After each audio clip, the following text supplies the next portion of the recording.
It's my sister. She's the injured one. She's actually pregnant. When the earthquake happened, they couldn't go out. Then after the building was collapsed, actually they go out and they even couldn't check the situation of the baby for the first few days. 土耳其发生了2个很大的地震。我旁边有一个朋友，他在土耳其的房子倒了，他的一些家人有问题。还有在台湾，我们也发现台湾人真的很喜欢、很爱帮忙别人，所以我们真的很感动、很感谢台湾人。那我问他一些问题，他接下来给你们地震的部分怎么样 ？Ali, welcome to my channel, and I would of course prefer to shot a good video, happy video, you know, introducing you Taiwan and those kind of things. But we have to talk about the earthquake and the situation in Turkey. I've heard your bad news about your family and your house and everything. Could you please tell me how you got the news? Yeah, it's when I woke up in the morning, the first thing I saw is the house of my picture, which was collapsed. The first few hours, I couldn't call anyone. I didn't want to hear any bad news. Then after a while, I tried to reach my family, but it was really difficult because of the earthquake. Yeah. At that night, I reached out to one of my sister, and she told me the situation that my parents' house, my sister's house, they are all collapsed, but luckily they were all alive. One of my sister got injured, but she will be okay. That's the situation for now. The scariest thing was like there was somebody pregnant. Who was that? Like, yeah, it's my sister. She's the injured one. She's actually pregnant. When the earthquake happened, they couldn't go out. Then after the building was collapsed, actually they go out and they even couldn't check the situation of the baby for the first few days. She was in the hospital yesterday, and the baby is okay, and she's also okay. Oh, thanks God. Those couple days must be so hard for you and for your sister too, but like, thanks God they are safe. Yeah.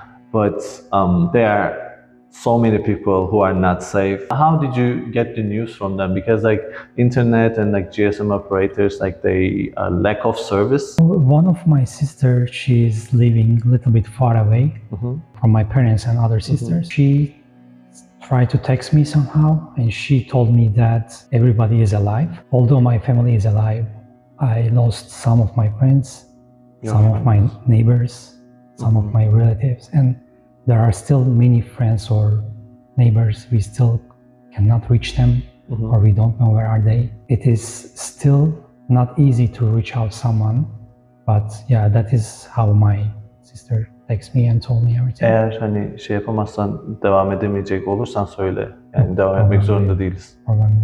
Bayağı zorlandığını görüyorum. Evet. Oh, that's been so hard for him. He lost so many people around him, and then that's really hard to conduct this interview for me too, but this is the way to share the situation there, and also we would like to share other things that we have seen this weekend. How about the situation in the city? People say the city is completely destroyed. It's entirely destroyed, like highways, the hospitals. Even if the building not collapsed, it's got really big damage. So everybody is trying to leave the city right now. They're trying to start a new life maybe in other cities, so it will be difficult for everybody. How about the weather there? Because the winter in Taiwan and the winter in Turkey are not the same, and especially around that area, the earthquake area, the winter is a little bit tougher. Yeah, when the earthquake happened, it was raining actually, and in my city it is really windy at night. So people had to spend the nights outside, and it was really cold, and the rain and also raining. So it should be really tough for them.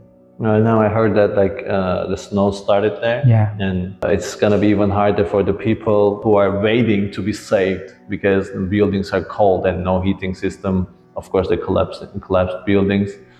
Oh, that's really like so sad to even talk about that. But people are like buried under collapsed buildings, so it's like I cannot imagine how hard the situation there for them. Let's just like finish that part, because like it's also hard for me to ask these questions, and like you are living in this, like you lost so many people. So just like let's don't talk about this part too much. On Saturday, actually help people who are helping Taiwanese people for their donations to Turkey. I felt really touched seeing so many people trying to help Turkish people, and even like you can even see like 6-year-old kid trying to tape boxes, and also 70, 80 years old men. I don't want to say old because like they feel young inside.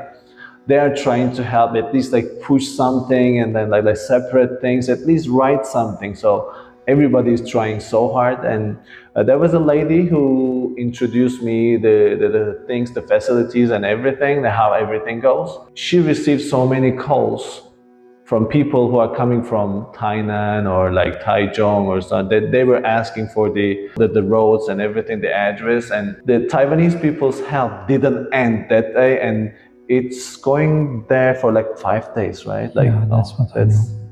That's really huge. We are really thankful. I was like holding myself not to cry, stay strong, but like we are really thankful. And for me, I have different feelings. And how about you? Because like you have these like emotions, plus you have seen that, and you have a lot of sorrow right now, and you also went there and helped. Yeah.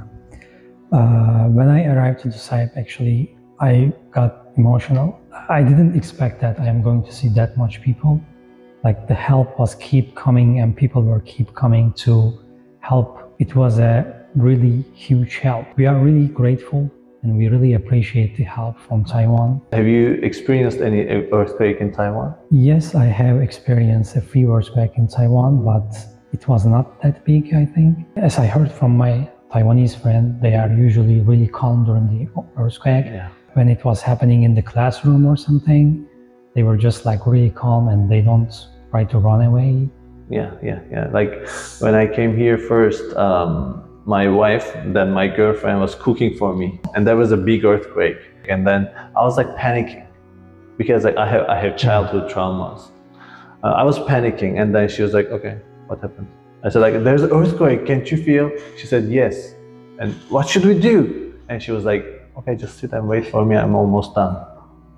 Okay, like that's quite the situation here.